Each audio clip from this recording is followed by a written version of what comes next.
పంపించండి తీసి ఇస్తున్నాడు దొంగలు కూడా ఏమో మళ్ళీ ఆడిని తప్పించాడు.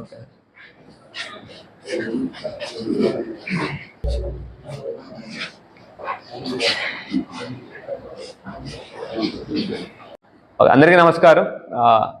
నిజామాబాద్ పోలీస్ డిచ్పల్లి సర్కిల్ వాళ్ళు ఒక అంతర్రాష్ట్ర ట్రాన్స్ఫార్మర్ దొంగల ముఠాన్ని పట్టుకోవడం జరిగింది.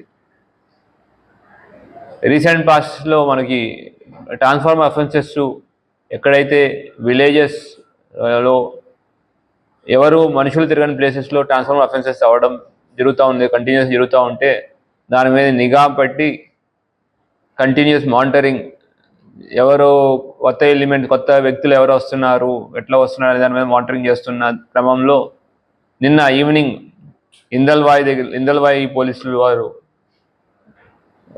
ఇన్ఫర్మేషన్ మీద చెకింగ్ చేస్తుంటే ఒక ముఠాను పట్టుకోవడం జరిగింది. టోటల్ 8 మంది పట్టుకోవడం జరిగింది. 2 బైక్స్ కూడా పట్టుకోవడం జరిగింది. వీళ్ళ దగ్గర ఇప్పుడు చూపించినట్టు 40 కేజీల వరకు కాపర్ కాయిల్స్, మళ్ళీ రీసెంట్గా దొంగతనం అయిన transformer copper coils dispose of చేయడానికి వెళ్తున్నారని తెలిసి ఇన్ఫర్మేషన్తో పట్టుకోవడంలో వాళ్ళ దగ్గర 40 కేజీల కాపర్ కాయిల్స్ ఇంకా 5 లక్షల క్యాష్ వరకు జప్తు చేయడం జరిగింది.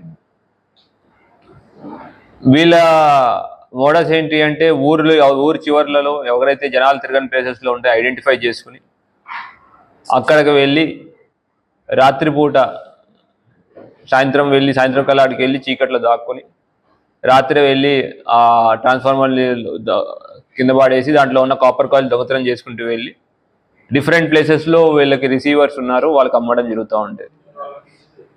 అయితే వీళ్ళు డిఫరెంట్ ప్లేసెస్ నుంచి ఉన్నారు. మీకు లిస్ట్ ఇచ్చిన నిందితుల ప్రకారం చూస్తే ఒకతను హర్వీర్ శర్మ అనే అతను ఉత్తరప్రదేశ్ అతను, తుంబరే సుధాకర్ అతను మహారాష్ట్ర అతను మెయిన్ అక్యూజ్. ఇతనే మిగతా వాళ్ళందరినీ కూడా జమ చేసి ఇటువంటి కార్యకలాపాలు ఇవన్నీ చేయడం జరుగుతూ ఉంది. తర్వాత అలీ మహమ్మద్ అలియాస్ రాజు నాయక్, ఇతను గుంటూరు జిల్లా వాసి.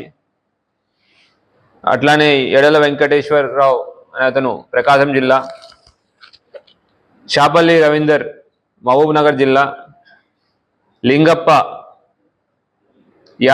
కర్ణాటక, అసలు నేటివ్ వచ్చి కర్ణాటక రాష్ట్రం కానీ ప్రస్తుతం మనోహరాబాద్ మెదక్లో ఉంటున్నాడు, ఇతను రిసీవర్. తర్వాత గాజుల శ్రీశైలం మేడ్చల్ ఇతను రిసీవర్. మహమ్మద్ హైదర్ అలీ ఇతను ముషీరాబాద్లో ఉంటాడు, ఇతను రిసీవర్. ఈ రిసీవర్స్ ఏంటంటే దొంగలించి వచ్చిన ఈ కాపర్ సామాన్లు వాళ్ళు తీసుకుని దానికి డబ్బులు ఇవ్వడం జరుగుతూ ఉంటుంది. అయితే ఈ గ్యాంగ్ అంతా బేసికల్లీ డిఫరెంట్ యాక్టివిటీస్ చేస్తూ హైదరాబాద్లో ఉండి సడన్గా వచ్చి ఇక్కడ అఫెన్స్ చేసి దొంగతనం చేసి మళ్ళీ వెళ్ళిపోవడం జరుగుతూ ఉండేది. వీళ్ళ కన్ఫెషన్ ప్రకారం దాదాపు 40 పైచిలకు ట్రాన్స్ఫార్మర్స్ ఈ సంవత్సర కాలంలో దొంగతనం చేసినట్టు, అందులో ఇందల్వాయి, దర్పల్లి, డిచ్పల్లి, జక్రాన్పల్లి, మెండోరా, ముప్కాలు, మోపాలు, బోధను, నవీపేట, వర్ని, అట్లానే కామారెడ్డిలో కొన్ని పోలీస్ స్టేషన్లు ఇట్లాగా వేరు ప్లేసెస్లో కంటిన్యూస్గా అఫెన్స్ చేసి వెళ్ళిపోవడం. ఇతను లోకలైట్స్ కాదు, వీళ్ళు రాత్రి అఫెన్స్ చేసుకు వెళ్ళిపోవడం ఇట్లాగా అలవాటు పడ్డారు. అయితే వీళ్ళని పట్టుకోవడానికి ఏసీపీ వెంకటరెడ్డి గారి ఆధ్వర్యంలో సిఐ డిచ్పల్లి వినోద్, తర్వాత ఎస్ఐ డిచ్పల్లి షరీఫ్, ఎస్ఐ ఇందల్వాయి సందీప్ మరియు మిగతా టీం చాలా కష్టపడ్డారు. పర్టికులర్లీ మా జక్రాన్పల్లి సిబ్బంది కిరణ్ గౌడ్ అని, ప్రశాంత్, సందీప్, కిషోర్ కుమార్, సుజిత్, నవీన్, సర్దార్ వీళ్ళందరూ చాలా కష్టపడి ఈ అంతర్రాష్ట్ర దొంగల ముఠాలను పట్టుకోవడంలో సఫలీకృతమయ్యారు. వీళ్ళందరికీ అభినందనలు తెలుపుతున్నాను.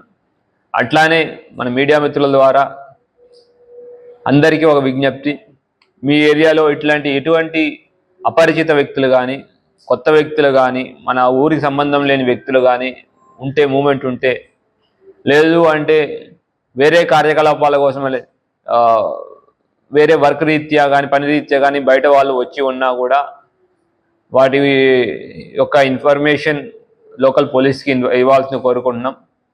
అట్లానే ఎవరైనా అనుమానాస్పదంగా తిరుగుతున్న మన ఏరియాలో అవి ఇమీడియట్గా లోకల్ పోలీస్ స్టేషన్కి ఇస్తే ఇటువంటి క్రైమ్ ప్రివెంట్ చేయడంలో మీరు మాకు చాలా సహాయం చేసిన వాళ్ళు అవుతారు. సో అందరూ ఇటువంటి వ్యక్తులు కానీ ఎవరైనా ఉంటే మాత్రం అబ్జర్వేషన్లో ఇన్ఫర్మేషన్ ఇవ్వండి. ఎందుకంటే ఇక్కడ దొంగతనం అయింది ట్రాన్స్ఫార్మర్ కాయిల్ దొంగతనం వల్ల గవర్నమెంట్కి చాలా నష్టం, తర్వాత రైతులకి టైంకి మోటార్లు రన్ అవ్వవు, తర్వాత మిగతా ఎలక్ట్రిసిటీ సప్లై ఉండదు, ఇట్లా చాలా నష్టాలు జరుగుతూ ఉన్నాయి. సో ఇట్లాంటి ఇన్ఫర్మేషన్ అబ్జర్వేషన్ మరియు ఇన్ఫర్మేషన్ ఇవ్వడం వల్లే మనం ఇట్లాంటివన్నీ ఆపగలుగుతాం. సో మళ్ళీ ఈ ఆపరేషన్ అంత సక్సెస్ఫుల్గా నిర్వహించిన Nizamabad team ACP particularly ACP గారి నేతృత్వంలో నడిచింది ఏసీపీ రాజా వెంకటరెడ్డి గారికి మరియు డిచ్పల్లి టీం అందరికీ శుభాభినందనలు. Thank you.